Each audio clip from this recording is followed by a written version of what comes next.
myself Bautik Trivedi, working as an assistant professor in IT ICT department of LJ Institute of Engineering and Technology. I will explain you the concept of secure socket layer in a security. So in a previous session already I discussed about the different protocols for the secure socket layer architecture. In today's session mainly focus on the two protocol, and then after the two another topic, one that is the SSH and one that is the HTTPS. So in today's session mainly four topics. First one, start with the alert protocol in security architecture. Second one, then after the talk about the handshake protocol.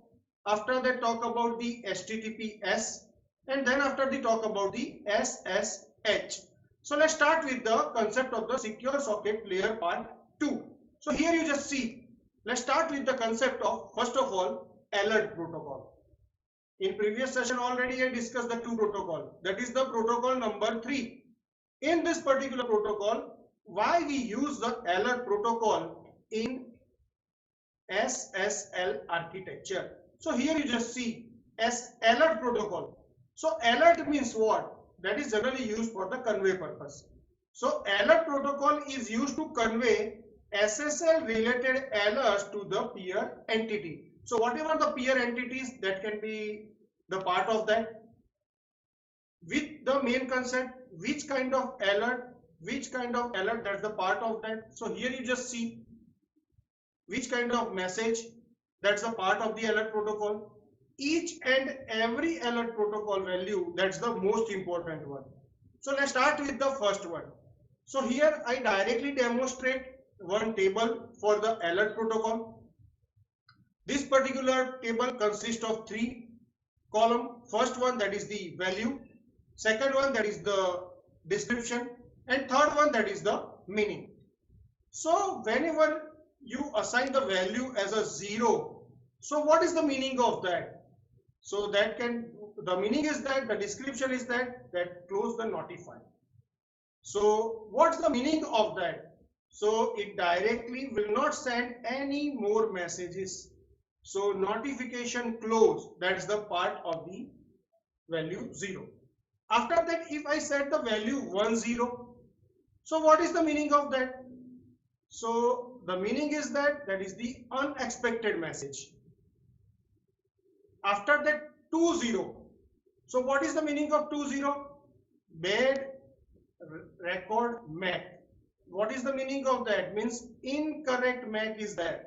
So that can be considering as a bad record MAC. If you set the 30, so 30 means what?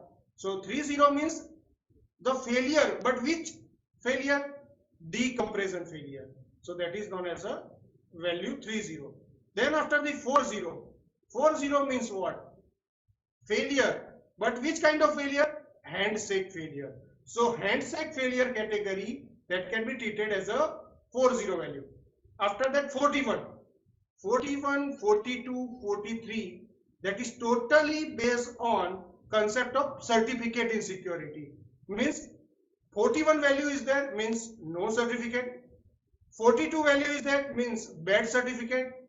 And 43 value means that is known as a unsupported certificate. So 41, 42, 43, again I repeat, no certificate means client has no certificate to send. Second one, that is bad certificate, means it received certificates, whatever the received certificate, that's the corrupted. And third one, that is the unsupported certificate.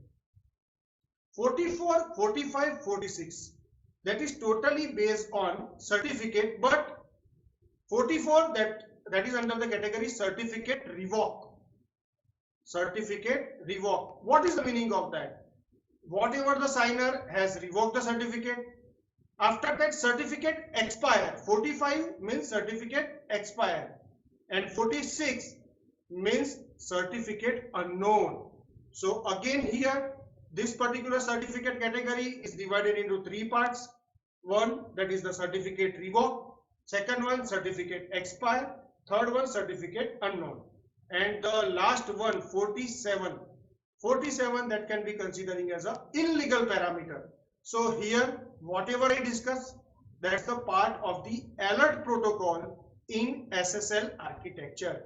Which kind of alert messages are there? So that's some of the examples of that. After that, then after the talk about the handshake protocol in SSL, secure socket layer architecture.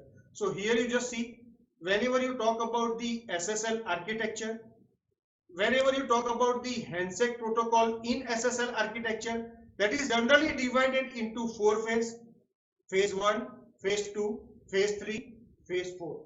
Phase 1, what is the meaning of phase 1 here? So phase 1 generally establishing the security capabilities between the client and server. After that, in phase 2, server directly authenticate the client and making the key exchange. In phase number 3, client directly providing the authenticated data and key exchange. And phase number 4, finally, phase number 4, that directly finalize the handshake protocol concept. So again I repeat, handshake protocol is divided into 4 phases. Phase number 1, that is the establishing the security connection. Second one, server to client. Phase 3, client to server. And phase 4, providing the handshake facilities. So let's start one by one phase in a detail. So here you just see phase number 1. Client is there, server is there, client sending the message to the server directly providing the response to the client, means it directly providing the security connection between the client and server. So here you just see which kind of parameters generally passed by the client. First one, that's the version. Second one, that's the random number. Third one, that is the session ID. Fourth one, that is the cipher suite. And fifth one, that is the compression methods. So these all are the parameters whenever you send the data from the client to server. So which kind of parameter, that's the part of that. So these all are the parameters, that's the part of that. Because here you establish the security connection between the client and server. Server directly reply back version, server random number, session ID, selected cipher set, and selected compression method. Means whatever the method sending by the client and whatever the method selected by the server, that's the part of the security connection. So that is all about the phase number 1 in handshake protocol. So must remember one thing, in phase 1 only establishing the security facilities, security connection between the client and server. After that, here you just see, in this particular phase 1, the client and server know the following. First one, the version of SSL. Second one, the algorithm for key exchange, algorithm for authentication, and algorithm for encryption. Another thing, compression method already know, and 2 random number for key generation. 1 random number for the client and 1 random number for the server. So that is all about the concept of handshake protocol phase number 1. After that, in phase number 2, already you know, in phase number 2, whatever the communication from the server to the client. So here you just see which kind of thing, that's the part of the server concept. So here you just see server sending the certificate, server sending the public key, server sending the certificate request, and server sending the message. So here you just see certificate, so a chain of certificate that pass from server to client. Another thing, server directly sending the public key to the client also. Then after the list of acceptable certificates, list of acceptable authorities, so that's the part of that. And last one, directly sending the message. So in phase 2, only the communication from the server to the client, server sending the different concept. So here you just see in phase number 3. But before that, in phase 2, after phase 2, server is authenticated to the client. That's the most important thing. And the client know the public key of the server if required. Means server sending the public key to the client. So client know the public key of the server. That's the main fundamentals behind the handshake protocol phase number 2. After that, in phase 3, already you know the main diagram. In phase number 3, client to server.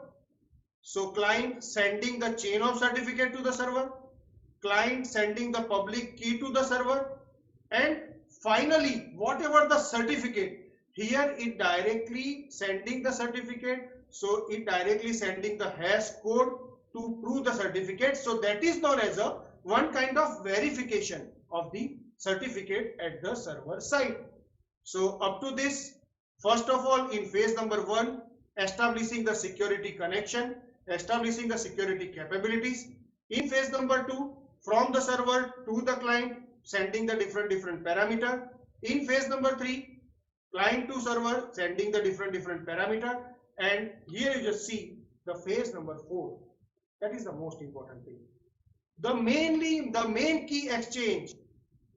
That's the part of the handshake protocol phase number 4. So here you just see the concept of change cipher specification. Already you know the protocol number 2, that is generally transfer the pending state to the current state. So here the phase number 4 between the client and server. So here you just see, first of all, change cipher specification means whatever the value of the cipher suite, that directly sending from the client to server. Another thing, sending the hash code with using the either using the message digest file or with using the secure hash algorithm.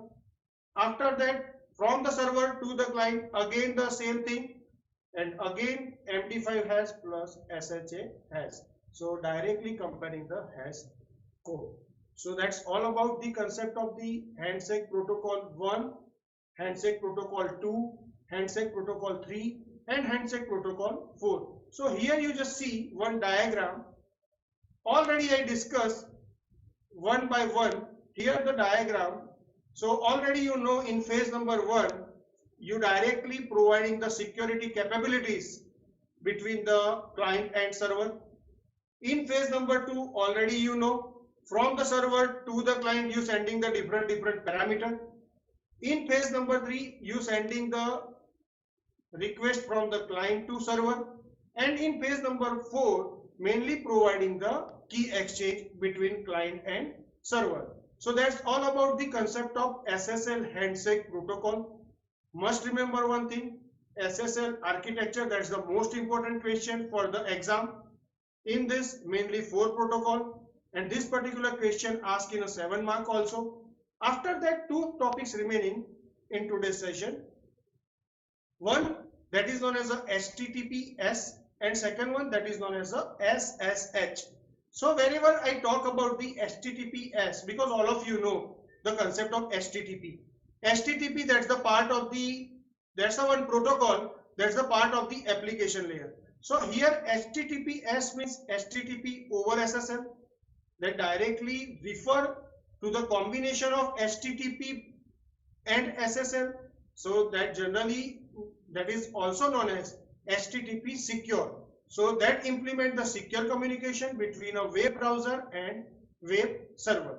So after that, whenever you talk about the HTTPS, so generally used for the encryption purpose. So what's the different elements of that? So first one, that is the URL of the requested document. After that, content of the particular document. Third one, content of the browser form. Then after, whenever you talk about the concept of the security, so at that time the cookies, that is the most important concept. So whatever the cookies sent from the browser to server and from the server to browser. And last, the most important thing, that is the content of the HTTP header. So must remember one thing, HTTPS is also known as HTTP secure, and that is the combination of HTTP and SSL. So after that, the last topic for the today's session, SSH, that is also known as a secure cell. That's a one kind of protocol that generally providing the secure communication, secure network communication, that is generally used for the network communication. So here you just see, with using this, the concept of the remote login, that is the most important thing for the SSH. And already you know, if I want to use the remote login, which particular concept that's the part of that? That is known as a telnet. So telnet is that, other remote login schemes are that generally providing the security. So here you just see one diagram for SSH. That's the most important diagram. First one, SSH, user authentication protocol. Second one, connection protocol. Third one, transport layer protocol. And last two already you know, IP, that's the part of the network layer. TCP, that's the part of the transport layer. So here you just see SSH transport layer protocol that generally provide the authentication scheme, confidentiality scheme, and integrity scheme. But whenever you talk about the authentication protocol, that generally providing the authentication at the client side as well as the server side. And whenever you talk about the connection protocol, so that directly apply the concept of the multiplexing the encrypted data. That is the most important thing. So that's all about the concept of the SSH. So mainly in today's session, start with the first concept. First of all, talk about the alert protocol. Second one, then after the talk about the handshake protocol. After that, talk about the concept of the HTTPS, and then after the talk about the concept of the SSH. So that's all about the today's session. Thank you for watching.